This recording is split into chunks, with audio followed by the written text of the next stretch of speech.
Welcome to the Her Story Circle podcast, the podcast that brings you the extraordinary tales of everyday women who are changing the world. I'm your host, Gertrude Mache, and I'd like to acknowledge traditional custodians of the land on which we meet today. I also like to pay my respects to elders, past, present, and emerging. Every week, we dive into the lives, challenges, and triumphs of women from all four corners of the globe. We're here to inspire, enlighten, and connect, sharing stories that uplift and empower. So grab a cup of coffee, settle in, and join us as we explore the incredible journeys of women shaping our future.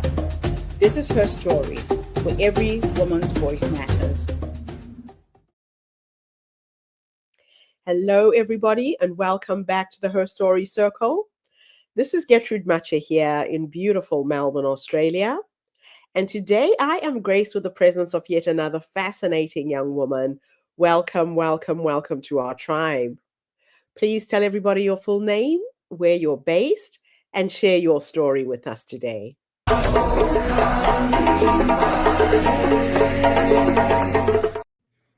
Hello, everyone. My name is Erica Ash, and I am in the beautiful Pacific Northwest in the state of Washington, USA. So I couldn't be more full of gratitude to be here and share my journey with you. So I was born and raised in Oregon, a rural town, and I came out one of those passion, creative-driven little girls who was so curious of the world. And I was beautifully supported by my mother and blessed with my grandmother who raised us from the very beginning. It was me and one younger sister.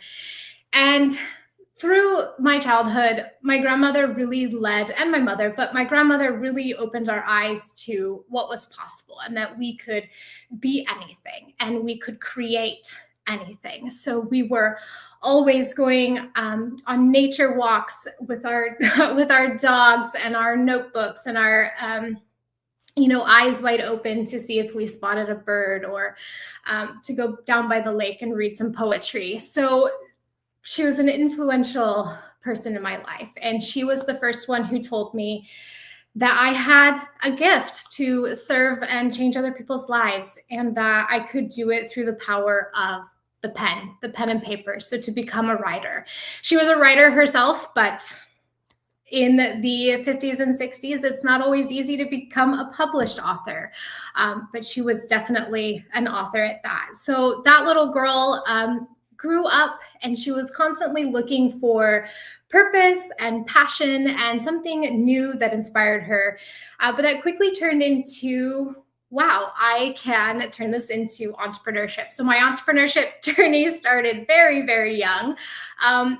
As young as like 9 or 10, when my grandma would drive me to these horse shows, and I would braid the horses' mane and tails for $20. And I started to realize, holy moly, if I solved this problem and delivered a fantastic result, people would pay me for it. So that multi-passionate buzz of being an entrepreneur grew and grew and grew to handmade soap businesses, to dog walking, dog sitting, you name it. But I did go that traditional college path and was told for years, go to college, get a career, like go into science, because I adored science and I was very good at it, go into medicine, get one of those good careers, Erica. So that's what I did. I went to college, did pre-medicine and also environmental science, which I actually felt more called to, back to that nature calling. But coming out of college and working as a fish biologist for many years just felt very boring, to be entirely honest.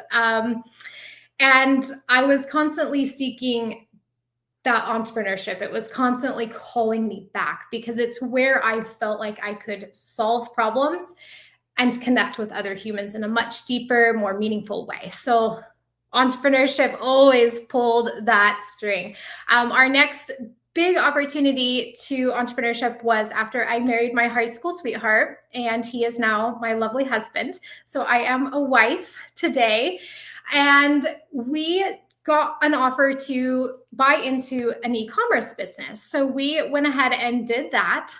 And I worked humbly behind the scenes, calling myself a business owner and an entrepreneur, which I very much was.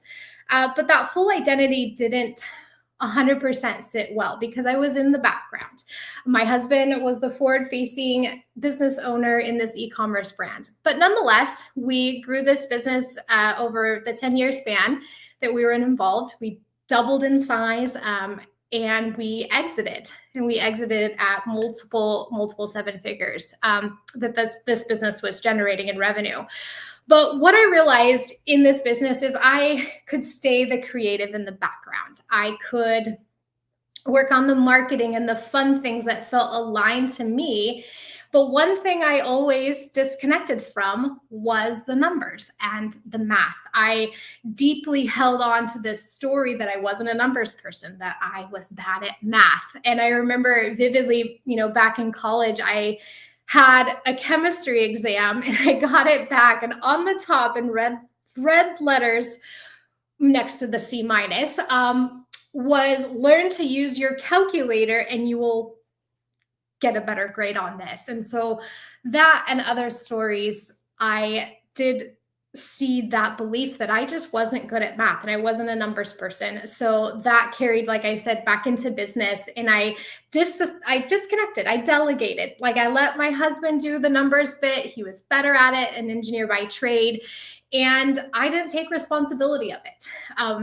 So here I am, this creative individual who it always takes these low points in your life. I laugh now, but it wasn't funny at the time. I went to a mastermind full of other seven-figure entrepreneurs, and I walked in that room confident, bright-eyed, like I'm a business owner. We have this huge e-commerce brand, and I sat down at a table, and it was all men. I was okay with that because it was a male-dominated industry where the e-commerce was. And they asked me a simple financial question about my business, and I froze. Everything in my body tightened. And then my eyes failed me and I cried in front of those men. And it was because I could not answer this simple financial question. And I realized in that moment that I had relinquished my power. I was powerless in that moment. And it was because of lack of knowledge and this old story that I'd been desperately clinging to that was holding me back, which was I'm not a numbers person and I can't do the math part. Money is not for me. I want to make it, but I don't want to look at it. But the numbers are what drive everything in business. I always say money gives you the vote, whether it's in business or in life. We vote a lot with our dollars. So taking that responsibility back, being able to use my voice to explain my business, but just to make those empowered sound decisions. So I decided, again, I still have the power to choose to change this reality. And that I did. I did what I'm good at, which is learn. I went back to the drawing board. I'm like, okay, if I was to learn this, what do I need to know? And I self-taught financial literacy. I filled in all of those gaps. I did the mindset work. I did the energy spiritual work to really work with my nervous system to feel safe with money, feel safe looking at the money. I would open our bank account and like feel that tightness again and react in that way. So that all changed. And I realized when learning this information that it wasn't written for her. It wasn't written for me. And historically, it hasn't. It's been a male-dominated language and industry. So all of these information sources just weren't aligning. And that's when I realized, wait a second, I have the opportunity to write that story and that book for her in the context that she can understand finances. And then that's where I turned. I'm like, wait a minute, I can help so many women in their businesses do just this and reclaim their voice through that financial power. So that's a bit about me. Absolutely fantastic. Erica, when I hear women reclaim their power the way that you have, it really inspires me. What you're describing is an experience every woman who's listening to this podcast can say yes to. We've all gone through it. We all know what it takes to learn. So, why do you believe that financial literacy is still a barrier for women? This is, I mean, there is no one answer. It really stems back to, I believe, our early childhood education and, the social norms, here in North America. And the generation that I was raised by, we just didn't have these conversations. We didn't sit down and talk money at the dinner table. Yeah. Even though my parents were, my mother was in real estate, like she was a self-employed individual. We just weren't having these conversations. And then you go into your general education and it's just not taught. So I think it just starts with it feeling foreign. It doesn't, we're not taught like how to have these conversations or what they're not normal words that we use in our day-to-day, where I do feel like men are taught that at a young age. I always say it's the language of finance, the language of money is numbers. And they're taught it young. So they're taught to negotiate. They're taught to pitch. And women are often still just left out of that conversation. So. Wow. Yeah. Yeah. So now that you're empowering so many women, can you talk about money mindset shifts? What does that mean in your work right now? Good question. So with anything in our life, we dive into the science of the neuroscience of getting these beliefs and these subconscious, programming in our mind. And we do run from those on autopilot. And it takes a lot of inner work and awareness and like, oh, hang on. Do I really want this to be my story? And that was kind of my big moment. I was like, do I want to be this woman going forward? And that was a very clear, absolutely not. So for me, it's first like that recognition of what are we saying to ourselves? What do we believe about ourselves? And knowing that we have that power to just rewrite it and just change it. I guess, some mindset work is a little brainwashy-esque because you do have to do that work where you're like, no, this is my new identity. This is what I'm going to act from. This is who she is. She uses her voice. She wants her to be powerful. She's going to do it through her voice. So for me, I love the energetic work. So a lot of like energetic chakra work to my throat chakra, like this is how I'm going to change. This is how I'm going to change. I do a lot of visualization as well to help integrate all of that. But I feel like that's what we have control over. And then here and then out here. So that's what mindset and belief changes mean to me. Is you can be anything, really. So what are some of the most common money myths that women entrepreneurs believe? Money myths. Well, the first one is just, I'm bad at numbers. I'm not a numbers person. That is the number one thing. I was like, you may not have that language to know how to interpret the numbers, but you can change that. You are absolutely a numbers person. I am a creative 10 out of 10. You look at every human design Enneagram, this girl's an artist and a writer. And if I can go and learn the technical, anyone can. And the other myth I would say is it's a masculine task. It is, because I get that a lot. Oh, it's so masculine. That's so masculine energy. I want to stay in my feminine energy. And I always say, yeah, but your feminine energy is how we present our power and how we can walk into conversations confidently. That's feminine. That's just like knowing you are who you are. And sometimes we have to learn, again, that language. And I would say the myth is it's not masculine. It is what you make it to be. And I wrote a book that is so divinely feminine, yet 100% about business finances. And it is beautiful. It is soft. It is funny. I took all the rigidity out of it. So that there's proof that on that myth. Let's see. The last one, I think a lot of women still believe that they can't pitch well, therefore they're not deserving of like VC capital. If we talk about getting loans, getting funding, getting fundraising money to go big, go huge. I feel like a lot of women feel they don't deserve that, and they have to prove their qualifications before they take that next step. And I wholeheartedly disagree with that one. We absolutely do. And then I would say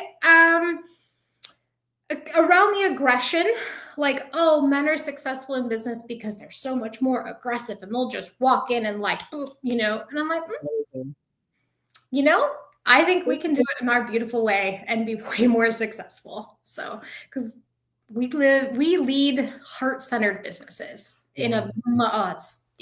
women businesses are far different. So yeah, there's a couple. Wow, there's quite a few myths out there. So can you share with us one of your own biggest money wake-up calls? Well, my first one was that moment I shared in my story when I cried in front of people, is that I had relinquished my financial power. So what I mean by that is I was delegating that task in our business. So we're often taught, and it's well-meaning advice, like good leaders, good CEOs delegate. And that is 100% true in a lot of areas of business. Like, let the copywriter write, let the designer design. But I believe when it comes to the numbers and the finances and the money, and I use those words synonymously, you can't opt out. You need to stay connected.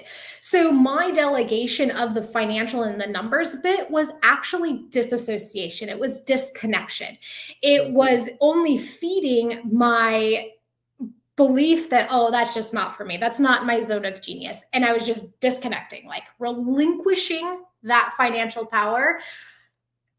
And I was not okay with that, but it was so easy to do so because of these mindset things that I had, having, a man as my life partner, but also my business partner. Again, it's easy to do it. That was my biggest wake-up call, that so many women are doing it and they don't even quite know it.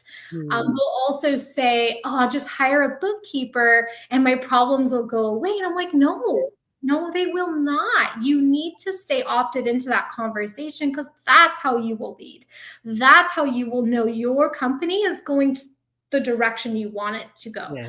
If not, you're just going to look at your bank account and go, who stole my money? Who moved my keys? I love that book. Oh, yes. Yeah. And if you don't know where it went and why it went out, you're going to be there going, I'm broke and I didn't get paid this month, but I'm the hardest working individual in my business. This is not okay. So that was kind of my biggest wake-up call. So how do you help women to overcome the shame around business finances? That's a big one. That's a big one. That is a big one. I would say shame and embarrassment are the two emotions that will cripple and really hold someone down. So the first is, and there's kind of a 7 emotional phases of business finance that someone goes through, and these are all ones that I spent some dear time in. So the first one is avoidance. We're often caught in this avoidance cycle where we're just not looking. We're just not looking, because if we look and we don't understand, then what? And for me, this shame came from like, this is the basics. I should know this.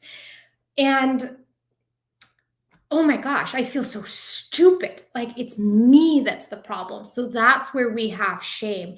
Embarrassment was like that hot flash that I got when I asked the question and I couldn't respond. So we're just embarrassed that we can't engage in those conversations. We're embarrassed when we have to kind of shrink and opt out when the money comes up. But again, that shame just drags you down, because shame is connected to like you are the problem. So I help a lot of women. The first is just recognize it, just hold love and space for it, and know that they are not alone. That's the first thing I tell people. You would be surprised how many women are running $30 million companies that do not have this understanding that you are also lacking, and that is okay. I didn't have it, and you can learn it. You can learn it like you learned how to post on Instagram and edit your reels. You can learn it like, you learned how to make your website or whatever you did in business. All of these things are just learnable, so it's okay. And I asked them, were you ashamed that you didn't know how to post an Instagram story, 5 years ago, 10 years ago? Well, not 10, because Instagram wasn't here then, but you know what I mean. And they go, no. And I said, then it's fine. We'll learn it together, one step at a time, and you will see exponentially your confidence. So that's where the empowerment really comes out. So when they start, yeah. So what role do culture and gender expectations play in financial disempowerment? Ooh, that is a big question. Mm. So the roles they play in disempowerment, let's see. For me with gender, the money and the finances, when you have the relationship dynamic, it's always like the man's responsibility. And I believe that, I saw this in my own relationship. He took that responsibility as like, I am protecting and providing for my family, so I'm going to be in control of that financial piece. So, because I was experiencing that disassociation with finances in our personal and in the business. So I think it's just that blanket label that the money is the man role. And that one, no. I feel like it's that generational like hand down of the wisdom. So often fathers teach their sons, and then the fathers teach the sons, and then the grandpa, it's in that male lineage where that's kind of where I want to interject. I'm like, this wisdom needs to be in the women line, so that if they're not getting it taught from the man, they shouldn't. The women should have this bulk knowledge, and now we can teach our daughters and share with our sisters and communicate with our female friends and have these conversations and compare notes with our female cousins. It's like that. We just need to put that puzzle piece in, and then it can be generationally gifted. Like my grandmother gifted me this knowledge and ability to write. So that's kind of the cultural norm puzzle piece. I think that's missing. Hopefully that answered your question. It definitely answers it. And like you were saying, your husband just stepped into that role. He has been groomed to do that. Yes. And it's just hardwired in him. That's how he was brought up, and that's how men are brought up. And women are also brought up to just take a step back and hand over all of that control. And you don't even think about learning it yourself. So you're right. If we're gonna break the generational cycle, we have to put that puzzle piece back in its place. 100%, and make it like, and it's, why should I teach this to my daughter? And make that why strong enough so it always happens every generation. And then she's going to her friends, and the lemonade stand is always my favorite, like the first entrepreneurial taste test. It's like, but let's make that a finance lesson. And that's like, how can we, Yeah, I grew up with two parents. My dad was a chartered accountant. My mother was a nurse/entrepreneur. She ended up ending her career in the restaurant business. And my mother was a workhorse. She woke up at 4 o'clock in the morning. She did all the hard work. She made a chunk load of money and just handed it over to my father to manage and control. But she was the person who was generating all of this money. but really didn't know the numbers. So, wow. All right. So, what's the first financial practice that you recommend for entrepreneurs? Yeah, the first is, I would say, asking yourself very, very honestly, what type of business are you building? And that may seem obvious, like, well, what do you mean? And I wrote this, there's a whole chapter on this in my book, but to me, I've lived both sides of this fence. You're either building a lifestyle business or a build to sell. And what I mean by that is, one, you are building to earn now. And you are earning now, meaning that business is funding your vision, your personal life. So those are freedom goals, connections, time with your family. But that business needs to financially pour in to you to fund that vision. And lifestyle businesses are often what most of us want. We want that beautiful balance of time freedom and impact, yet financial. Now, the build to sell, and again, we were on one and crossed the bridge to the other. Build to sell is just that. You are building an asset. You are building something that's going to have valuation that someone hopefully will give you money for to buy.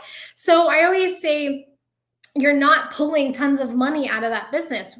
For you, we're putting it back into the business, yet it's still taking care of you to a point, because the founder still has to be paid through this whole journey. And you are looking for that big exit later. So I've done both ends of the spectrum. We were doing lifestyle. We decided we wanted to sell. We did a year and a half of transition, and this was my whole financial get ready journey. And then we went ahead and valued and sold. And it's a very different structure of what you do to the business. So with that, it all comes down to that piece number and deciding what financial number you want your business to pay you. And then we structure all the finances to align with that long-term business vision and that long-term personal vision. So once you get clear on that, then it's getting into the fun stuff. That's where we start looking at our P&L. We start looking at our bank account and breaking that cycle of avoidance. So teaching and training our nervous system to, like, this is safe. We don't have to analyze it. We just look. So I love to do these CEO money dates where 15 minutes a week will change everything for you. And it shows, you are showing your business that you're showing up to look. You're not avoiding. This is a relationship, and then your numbers will show up for you. And we just check in, just acknowledge. First thing I want women to do is just acknowledge. Money came in. Oh, I'm so thankful for that. Money went out. I am so grateful for that, because it's going to come back. What decisions did I make this week, around my money? And that's it. We start there. And then one little term at a time. What does that mean? That's great. Next little term. What does it mean? How do those connect? Yes. Add another one. How do those connect? And then it's just cause and effect. And we start connecting all the little dots. And I love it. And it blooms from there. And so do you. I love it. Yeah. My last two questions are a bit of a thought experiment. In the first one, I'm going to teleport you into the past. And we are going to go and have a conversation with the younger you. This young woman who was financially illiterate. If you could go back and give her 3 nuggets of wisdom, just in case there's a woman who's listening to this podcast right now and is saying, yes, that's me. What 3 nuggets of wisdom would you give her based on what life has taught you up until this point? Ooh, gosh.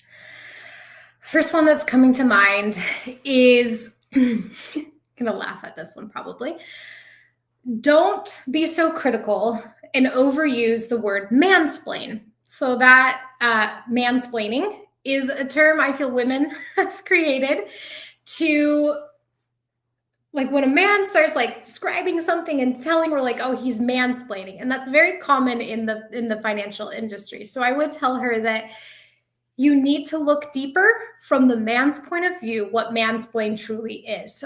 Because what I've discovered is it is the language of finance. So when we're talking to business, talking to a man about business, the only way that they know how to talk about business is through numbers. And we coined it this term, oh, he's just mansplaining to me, which felt condescending. So the main voice would be, they are not being condescending. They are speaking the language that they know how to talk and explain their business to you in. You simply don't understand. That's it. So that would be the first little nugget of wisdom. The second one is probably the ownership and empowerment that will come from doing this task that may feel really uncomfortable right now and really boring at times it's going to change you. So just keep with it.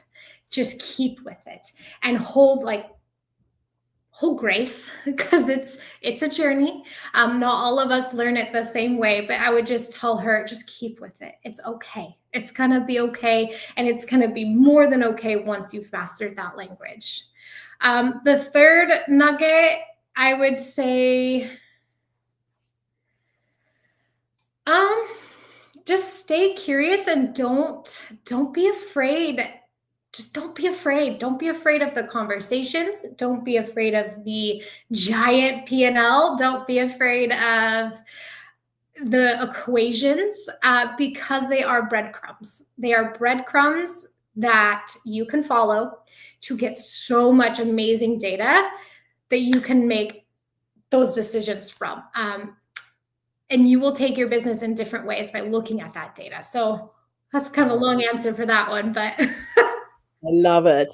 Last question is a bit futuristic this time, because we are trying to break a generational curse, right? That women have been handed down from generation to generation. Mm-hmm.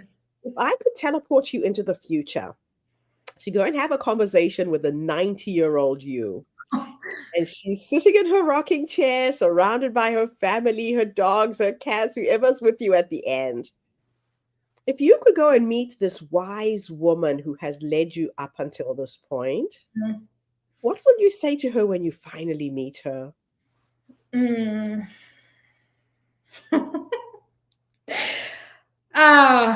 What would I say to her? Probably what my grandmother said to me right before she passed at 90, which was never stop loving each other. So I would probably tell her that message will always be your foundation to make every decision from. Just never stop loving. Never stop loving each other, whomever you're faced with on your journey. I think that would probably be the same message. Oh, I love it. We cry on the podcast.